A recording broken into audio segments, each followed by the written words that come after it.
اعوذ باللہ من الشیطان اللعین الرجیم بسم اللہ الرحمن الرحیم الحمد للہ رب العالمین والصلاة والسلام علی سید الخلائق اجمعین محمد وعلی عطرۃ الاقدسین اما بعد فقال اللہ الحکیم فی کتابہ الکریم بسم اللہ الرحمن الرحیم یا بنی آدم قد انزلنا علیکم لباس یواری سوآتکم وریشا ولباس التقوی ذالک خیر ذالک من آیات اللہ لعلکم یذکرون صدق اللہ العلی العظیم۔ گفتگو تفسیر قرآن میں سورہ مبارکہ اعراف کے ذیل میں جاری تھی، اور گزشتہ مرتبہ ہم نے سورہ مبارکہ اعراف کی آیت نمبر 23 سے 25 تک کا مطالعہ کیا تھا، کہ جس میں اللہ سبحانہ وتعالی نے حضرت آدم علیہ السلام کی توبہ کا تذکرہ کیا تھا، ان کی توبہ کی قبولیت، اور پھر اس کے بعد آدم و حوا علیہ السلام اور ابلیس لعین کا زمین پر بھیجے جانا مذکور تھا۔ اگلی آیت میں اللہ سبحانہ وتعالی نے جو خطاب کیا ہے وہ عمومی خطاب ہے، یعنی کہ تمام نسل آدم سے خطاب ہے، مسلمانوں سے، مومنین سے، یہودیوں سے، نصارہ سے، یا کسی خاص گروہ سے خطاب نہیں ہے، بلکہ تمام حضرت آدم علیہ السلام کی اور جناب حوا سلام اللہ علیہ کی اولاد جو ہے، اس سب کے ساتھ یہ خطاب اللہ سبحانہ وتعالیٰ کا ہے کہ یا بنی آدم، اے فرزندان آدم، اے نسل آدم، اے اولاد آدم، قد انزلنا علیکم لباس یواری سوآتکم وریشا، ہم نے لباس تمہارے لیے نازل کیا ہے، اور اس لباس کے دو مقصد ہیں۔ یواری سوآتکم، وہ لباس تمہاری شرم کے مقامات کو چھپاتا ہے، پرائیویٹ ایریاز کو، وریشن، اور یہ لباس تمہارے لیے آرائش، زیب و زینت کا باعث ہے۔ لہذا لباس کی دو صفات عذرو قرآن ہمارے پاس آ گئی، کہ جس کو اللہ سبحانہ وتعالی نے لباس کے طور پر قبول کیا ہے، اس لباس کی دو صفات ہونی چاہیے۔ ایک یہ کہ وہ انسان کو چھپائے، اس کے شرمگاہ کے مقامات کو چھپائے، اس کی ستر پوشی کرے۔ دوسرا یہ کہ وہ لباس انسان کے لیے زیب و زینت کا باعث ہونا چاہیے۔ اب اگر کوئی لباس ہے جو کہ انسان پہنتا ہے، مرد و زن کوئی بھی پہنتا ہے، وہ تو ان پیمانوں پر اگر پورا نہیں اترتا تو وہ لباس اسلام کی روح سے جو ہے وہ قابل قبول نہیں ہے۔ بالخصوص سب سے پہلا جو مرحلہ ہے لباس یواری سوآتکم، کہ وہ لباس انسان کی کم از کم ستر پوشی کرتا، چاہے مرد کا لباس ہو یا عورت کا لباس ہو۔ دوسرا مرحلہ زیب و زینت، یعنی کہ وہ لباس اچھا ہونا چاہیے، خوبصورت ہونا چاہیے، زینت کا باعث ہونا چاہیے، لیکن اگر وہ خوبصورت نہ ہو، مہنگا نہ ہو، بہت اچھا نہ ہو، تو کم از کم نیٹ اینڈ کلین، صاف ستھرا لباس ہونا چاہیے۔ مگر اسلام جو دوسرا نقطہ ہے نا، اس پہ کمپرومائز کر لیتا ہے، کہ ممکن ہے کہ لباس انسان پھٹا پرانا پہن لے، انسان پر مفلسی طاری ہو جائے، انسان کی جیب اور اس کی جو فائنانس ہے اتنا گوارا نہ کرے کہ وہ بہت مہنگے مہنگے اور بڑے قیمتی قسم کے فار ایگزامپل ڈیزائنر ڈریسز پہنے۔ لیکن جو پہلا مرحلہ ہے کہ وہ انسان کی ستر پوشی کرنا چاہیے اس لباس کو، اس پر اسلام بالکل بھی کسی قسم کی کوئی کمپرومائزنگ تعلیمات نہیں دیتا۔ دیکھیں اہل البیت علیہ السلام ہے، مثلا رسول خدا صلی اللہ علیہ وسلم، آپ کے لباس میں کئی پیوند لگے ہوتے تھے۔ مولا امیر المومنین صلوات اللہ وسلام علیہ، آپ کے ذات میں لباس میں کئی پیوند تھے۔ خود حضرت صدیقہ طاہرہ سلام اللہ علیہ جو آپ چادر استعمال کرتی تھی، بی بی کی چادر میں کئی پیوند تھے، 12 سے 10 سے بھی زیادہ پیوند حضرت زہرا سلام اللہ علیہ کی چادر میں موجود تھے۔ اب ظاہر ہے اگر ایک چادر انسان کے لیے موجود ہے، ایک لباس موجود ہے، وہ جگہ جگہ سے پھٹا ہے اور اس کے اوپر مختلف جگہوں پہ پیوند لگے ہوئے ہیں، پیچز لگے ہوئے ہیں، جوڑ لگے ہوئے ہیں، تو وہ زینت کا باعث نہیں ہو سکتا انسان کے لیے، کہ کوئی کہے کہ اس پھٹے پرانے لباس کو جس کے اوپر جگہ جگہ پیوند لگے، کوئی کہے کہ جی یہ بہت خوبصورت لباس ہے، کوئی نہیں کہے گا۔ لہٰذا ہم دیکھتے ہیں کہ تعلیمات اہل البیت علیہ السلام میں یہ چیز موجود ہے کہ اگر کسی انسان کی مالی حالت جو ہے وہ بہت مہنگا یا بہت اچھا لباس افورڈ نہیں کر سکتی تو اسلام اس کے اوپر کمپرومائز کرتا ہے, اسلام اس کی اجازت دیتا ہے. لیکن لباس اگر ایسا ہو کہ جو انسان کی ستر پوشی نہ کرے, ایسے لباس کی اسلام کے اندر کسی طرح کی کوئی گنجائش اور اجازت نہیں ہے. قطعاً و قطعاً ایسا لباس اسلام کو قابل قبول نہیں ہے. لیکن دیکھیے کہ مغربی ثقافت کو دیکھ لیں آپ, خاص طور پر وہ لباس کے جو اکثر ٹی وی ڈراموں کے اندر, موویز کے اندر جسے پورٹرے کیا جاتا ہے, وہ لباس بدن کو چھپانے کی بجائے در حقیقت انسان کے بدن کو مزید ابھار کے دکھانے کا مقصد پورا کرتے ہیں. چاہے وہ مرد کا لباس ہو, چاہے وہ عورت کا لباس ہو. بالخصوص عورت کی جو آبجیکٹیفیکیشن کی گئی ہے, اسے ایک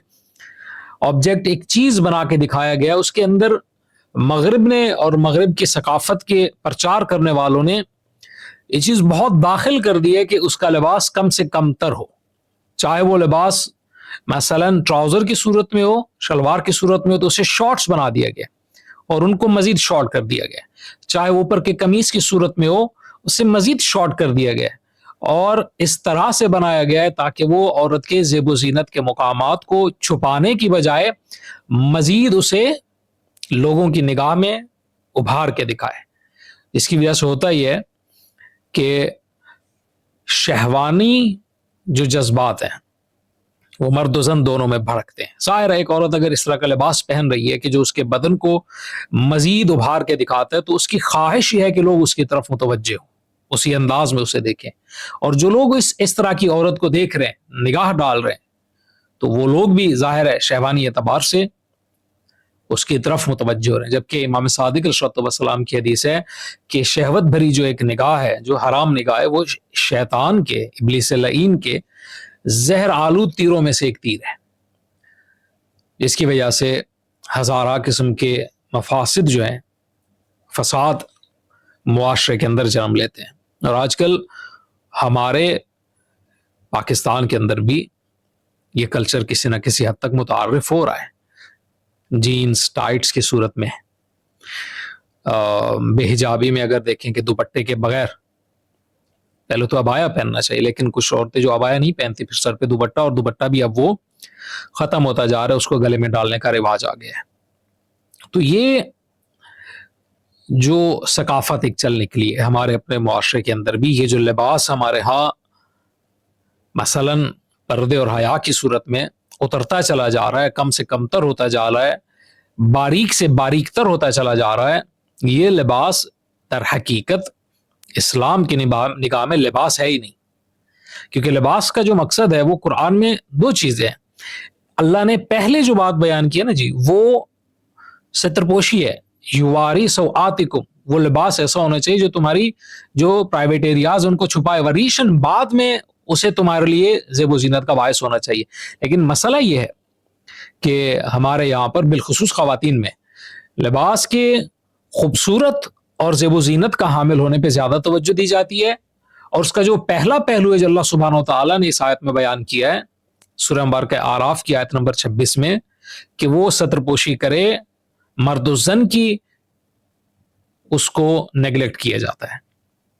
اس سے دوری اختیار کی جاتی ہے, اور اس کی اتنی پرواہ نہیں کی جاتی. اور خدا معاف کرے, بعض ہمارے والدین بھی ایسے ہیں کہ جو اگر ان کی بچیاں حجاب بھی کرنا شروع ہو جائیں تو ان کو دقیانوسی دقیانوسی ہونے کے تانے دیتے ہیں, اور ان کے لباس کو مختصر کراتے ہیں, ٹائٹ قسم کے بھڑکیلے قسم کے لباس پہناتے ہیں, اور اسے ٹرینڈ اور فیشن کا نام دیتے ہیں. جبکہ اس طرح کا فیشن اور اس طرح کا ٹرینڈ نہ اللہ اور اس کے رسول کی نگاہ میں قابل قبول ہے, نہ قرآن اور ائمہ اہل البیت علیہم السلام کی نگاہ میں قابل قبول ہے. بس لباس کے دو ایلیمنٹ ہیں. ایک لباس ایسا ہونا چاہیے جو جنرل مرد و زن کے لیے, یا بنی آدم, اللہ نے کہا مرد و زن تمام تر, چاہے وہ کسی بھی مسلک سے, کسی بھی دین سے, کسی بھی مذہب سے تعلق رکھتے ہوں, جو بھی اولاد آدم ہے, اس کا لباس دو کوالٹیز کا اسے حامل ہونا چاہیے, دو اس میں صفات ہونی چاہیے. ایک یہ کہ وہ انسان کی سترپوشی کرے, اور دوسرا کہ وہ زیب و زینت کا باعث ہو. اور زیب و زینت کا باعث اگر نہ بھی ہو تو کم از کم انسان کی سترپوشی اسے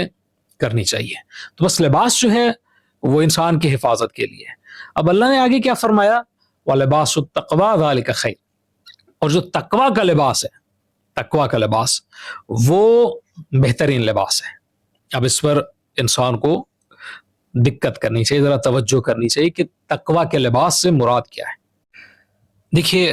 قرآن مجید میں اللہ سبحانہ و تعالیٰ نے لباس کا جہاں پر تذکرہ کیا ہے، لباس کا ایک معنی اللہ سبحانہ و تعالیٰ نے جو قرآن مجید میں جس ذیل میں جس کانٹیکسٹ میں یہ لفظ استعمال کیا وہ زرہ کا ہے. جب سورہ مبارکہ انبیاء کے اندر حضرت داؤد کا تذکرہ ہوا تو اللہ نے فرمایا کہ وَعَلَّمْنَاهُ صَنْعَةَ اللُّبُوسِ صنعۃ اللبوس لکم لتحسنکم من بأسکم فہل انتم شاکرون، کہ ہم نے داؤد کو سکھایا، علم دیا صنعۃ اللبوس، زرہ سازی کا کام. زرہ سازی کی صنعت یعنی کہ جو زرہ بنائی جاتی ہے، آرمر جو بنائی جاتی تھی ہیومن باڈی کو پروٹیکٹ کرنے کے لیے، اس کی حفاظت کرنے کے لیے جو جنگ میں استعمال کی جاتی تھی، آج بھی مختلف انداز سے وہ استعمال کی جاتی ہے. تو اللہ سبحانہ و تعالیٰ نے فرمایا کہ ہم نے حضرت داؤد کو یہ علم عطا کیا زرہ بنانے کا، اور اس کے لیے لفظ اللہ نے استعمال کیا لبوس، یعنی کہ لباس کی جو جمع ہے، تاکہ وہ لباس تمہیں لڑائی میں بچا سکے، تمہاری حفاظت کر سکے. تو لباس کو اگر ہم زرہ کے معنوں میں لیں تو وہ لباس کا مقصد یہ ہے کہ وہ لباس انسان کی حفاظت کرے. تقویٰ کو اللہ سبحانہ و تعالیٰ نے جو لباس کہا، وَلِبَاسُ التَّقْوَىٰ ذَلِكَ خَيْرٌ، کہ جو تقویٰ کا لباس ہے یہ بہترین لباس ہے. اس سے ایک معنی یہ ہے کہ اس طرح سے زرہ انسان کی جو ہے وہ انسان کو بیرونی حملوں سے بچاتی ہے، تلوار و تیر و تبر و نیزے اور مختلف آلات کے ویپنز کے حملے سے، وار سے بچاتی ہے. بعین ہی تقویٰ انسان کو ابلیس لعین کے وار اور اس کے نفس امارہ کے شر سے بچاتا ہے، کہ ابلیس لعین جو انسان کی روح کو، اس کے نفس کو ذلت اور پستی میں ڈالنا چاہتے اور مختلف قسم کے گناہوں میں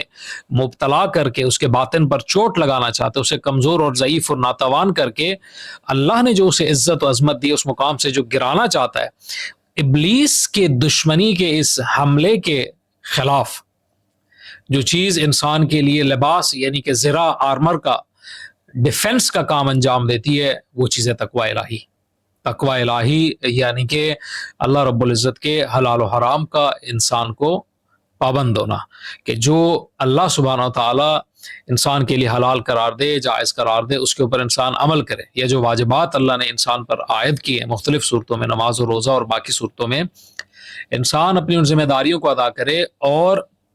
جو محرمات اللہ نے قرار دی اور جن چیزوں سے دور رہنے کا حکم دیا ہے ان چیزوں سے انسان اپنے آپ کو دور رکھے. بس تقویٰ کا خلاصہ یہی ہے کہ انسان حرام چیزوں سے دوری اختیار کرے اور اپنے واجبات کو انجام دے. یہ تقویٰ لباس کی صورت میں اگر انسان پہن لے، لباس یعنی کہ سر سے لے کے پاؤں تک جیسے انسان لباس پہنتا ہے، تقویٰ کا لباس یعنی کہ سر سے پاؤں تک انسان کے ہر ایک عضو بدن کے لیے، ہر ایک جسم کے عضو کے لیے، باڈی پارٹ کے لیے اللہ سبحانہ و تعالیٰ نے احکام نازل کیے. کان کے لیے بھی اللہ نے ایک حکم کیا کہ وہ حرام آوازوں کو نہ سنے. آنکھ کے لیے بھی اللہ سبحانہ و تعالیٰ نے حکم دیا کہ وہ حرام مناظر کو نہ دیکھے. زبان کے لیے بھی اللہ سبحانہ و تعالیٰ نے حکم دیا کہ وہ حرام باتوں کو اپنی زبان سے بیان نہ کرے. اسی طریقے سے انسان کے بدن کے لیے، ہاتھ کے لیے، پاؤں کے لیے بھی اللہ رب العزت کی جانب سے احکامات ہیں. لباس تقویٰ کو اس لیے کہا گیا کہ جس طرح سے لباس سر سے پاؤں تک انسان کے تمام جسم کے اعضاء کے لیے ہوتا ہے، یعنی کہ سر کی ہیٹ کیپ سے لے کے پاؤں کے جوتے تک، یہ سب کا سب لباس میں شمار ہوتا ہے. اسی طرح سے سر کے بالوں سے لے کے پاؤں تک اللہ سبحانہ و تعالیٰ نے انسان کے لیے احکامات نازل کیے ہیں، اور وہ احکامات ظاہر ہے پیغمبر اکرم صلی اللہ علیہ وآلہ وسلم نے ہمیں اپنی مبارک زندگی میں انجام دے کے دکھائے ہیں. بس اگر ہم تقویٰ کی ایک اور ڈیفینیشن کریں تو یہ ہے کہ سنت پیغمبر جو ہے در حقیقت وہ تقویٰ ہے. جو کچھ رسول اللہ صلی اللہ علیہ وسلم نے کیا اور کر کے دکھایا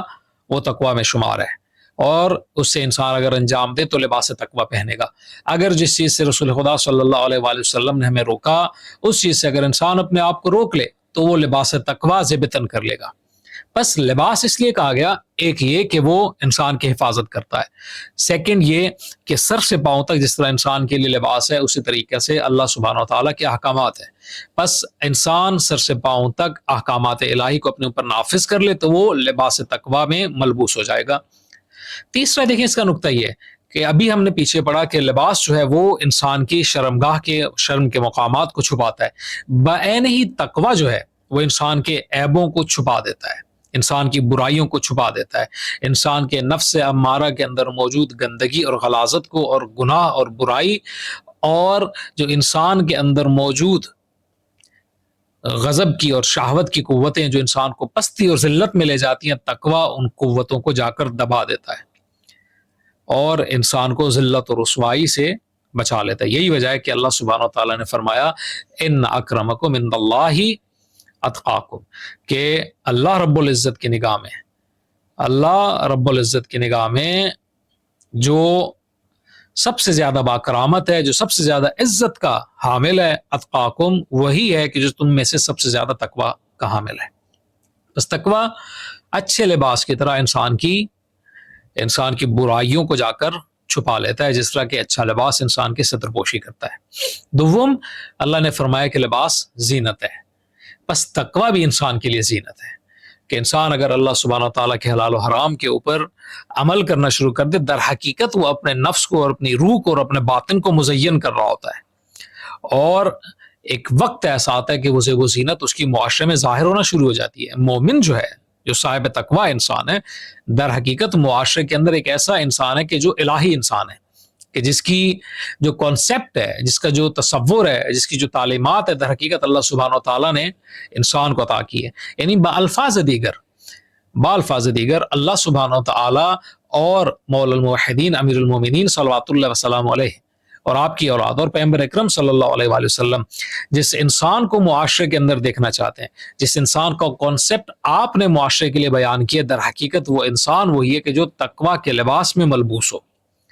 وہ مزین اور زیب و زینت یافتہ انسان کہ جس کو علی کہہ سکیں کہ یہ ایک مزین اور خوبصورت انسان ہے، وہی ہے کہ جس نے